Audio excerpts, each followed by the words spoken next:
बहुत बहुत स्वागत है नंदन है। आभार है आप सबका एजुकेशन लाभार्थ के चैनल पर। मैं हर्ष प्रजापति उपस्थित हूँ आप सबके समक्ष अति महत्वपूर्ण जानकारी के संदर्भ में। बहुत ध्यान से वीडियो देखिएगा, सुनिएगा, समझिएगा, जिससे कि महत्वपूर्ण जानकारी से आप वंचित ना रह जाएं। जितने भी छात्र और छात्राएं हैं, चाहे वो स्नातक में अध्ययनरत हों या परास्नातक में हों, यानी यूजी में हों या पीजी में हों, स्कॉलरशिप के संदर्भ में ये बहुत इंपॉर्टेंट वीडियो है।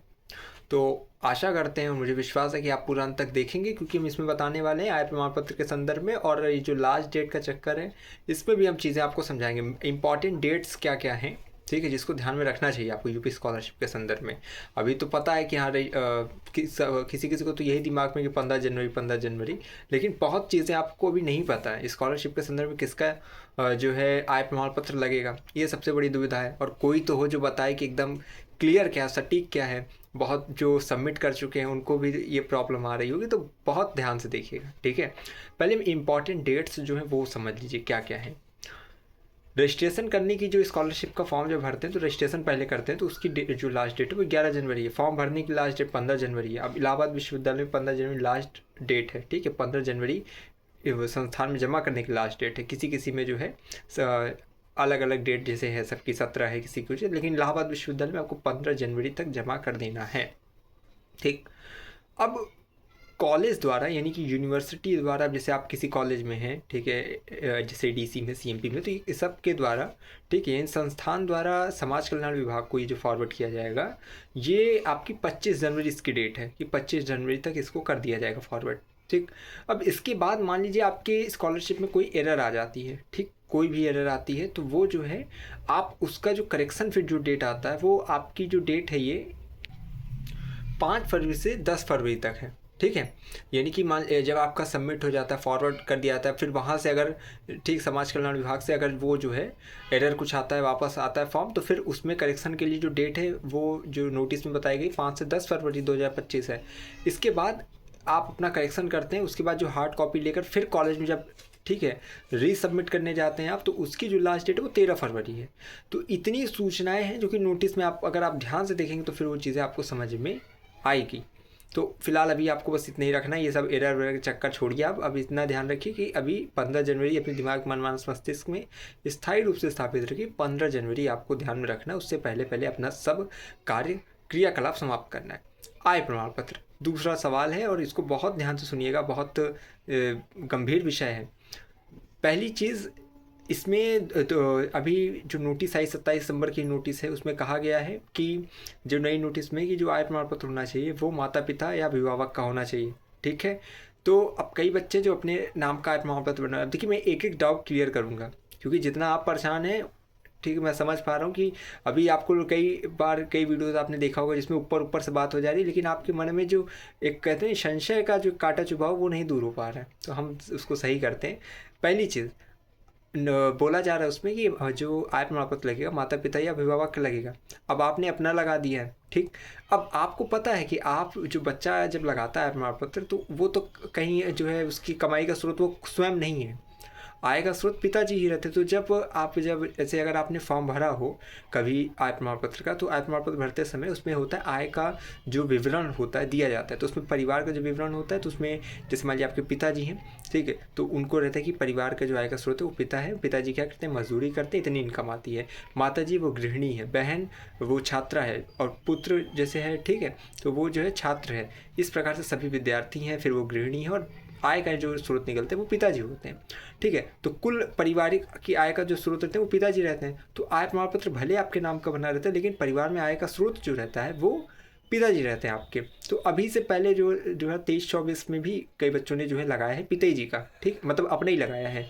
और उसमें आपको पता है कि नाम आपका रहता है, फिर आपके पिताजी का नाम रहता है, लेकिन ठीक इस प्रकार से रहता है। लेकिन अब जो नोटिस आई उसमें ये कहा गया है कि आय प्रमाण पत्र आपके पिताजी का ही लगेगा, ठीक। तो इनकम सर्टिफिकेट में जो पहले आप लगाते थे आपका नाम रहता था नीचे आपके पिताजी का, तो अब क्या रहेगा, वो उनका नाम रहेगा, आपके पिताजी के नाम के बनेगा एक प्रमाण पत्र, और उसमें उनके पिताजी का नाम रहेगा, नहीं आपके दादाजी का नाम रहेगा। तो ये चीज़ हो चुका है। अब वो जब बनाएंगे अपना, जब उनका जैसे आप पिताजी का प्रमाण पत्र बनवाएंगे, तो उसमें आय का स्रोत वो स्वयं रहेंगे, ठीक है, और तमाम तरीके से वो चीज़ें रहेंगी। लेकिन अब ये सवाल आ गया है कि कई बच्चे अब इसमें ध्यान देंगे, बहुत ध्यान से।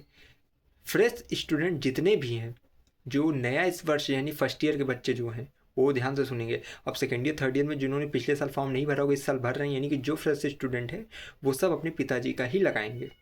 ठीक, अपना मत उसमें टिप दीजिएगा। जो भी बच्चे अब फ्रेश स्टूडेंट है वो अपने पिताजी के नाम का आय प्रमाण पत्र लगवाएंगे। जो बच्चे पहले भर चुके हैं, यानी उनकी एक बार स्कॉलरशिप आ चुकी है, रिन्यूअल करा रहे हैं, उनको दिक्कत की बात नहीं है। वो जो लगाए हैं उनका वही सही है। ठीक, उनको रिन्यूअल वालों में कुछ नहीं करना है, वो कॉलेज जो देखेगा करेगा। ठीक है, आप मत परेशान। बस ये चीज़ दिक्कत है कि संस्थान में जमा करने से पहले आप एक बार उसको चेक करा लीजिए। जमा करने में अगर वो 3-5 करते तब आपको कुछ समझना पड़ेगा। अगर वो कॉलेज में जमा हो जाए तो कोई दिक्कत नहीं है। ठीक है, तो रिन्यूअल वाले परेशान नहीं होंगे। कॉलेज और जो फ्रेश स्टूडेंट है वो अपने पिताजी का लगाए। रिन्यूअल वाले बच्चों का कोई दिक्कत नहीं, उनका आया, अगर आया है तो आएगा भी आगे। ठीक है, तो ये बहुत आप लोग कन्फ्यूज़न थी, लेकिन ये है कि पिताजी के नाम का आय प्रमाण पत्र बनवाइए, उसे लगवाइए।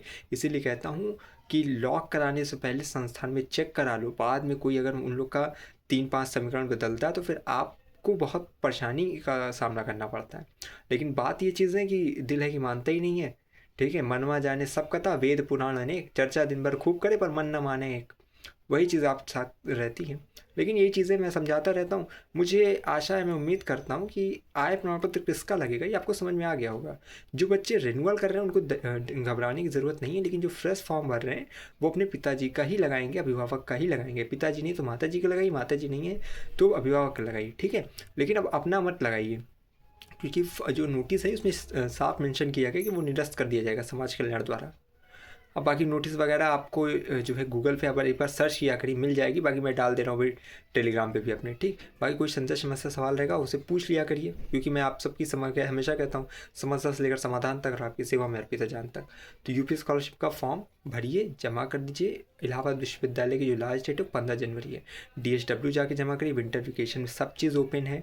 ठीक है, वित्त कार्यालय, कुल अनुशासक कार्यालय, DSW ऑफिस, स्कॉलरशिप का काउंटर, ठीक है, जो नई बिल्डिंग के पीछे है, सब चीज़ें ओपन है। सब चीज़ें नहीं, मतलब यही सब विंटर वेकेशन में ओपन है। और विंटर वेकेशन भी क्या है, वो चला गया, 21-31 का था, 11 दिन की छुट्टी सब गई हवा में। अब 1 जनवरी से विश्वविद्यालय वापस खुल जाएगा मंडे से। ठीक है, कई बच्चे पता नहीं क्या क्या र्यूमर उसमें फैलाते रहते हैं, 2 से खुलेगा, 3 से खुलेगा। अब एक को आपको पार्टी करनी है तो आप रहिए, लेकिन जो बच्चे पढ़ने वाले उन सब के लिए क्या पार्टी। ठीक, तो 1 जनवरी से विश्वविद्यालय 1 जनवरी 2025 से अपने जो है समय सारणी पे वापस प्रारंभ हो जाएगा। ठीक, तो आप अपना जमा करिए फॉर्म वगैरह। कॉलेज वाले बच्चे कॉलेज में करेंगे।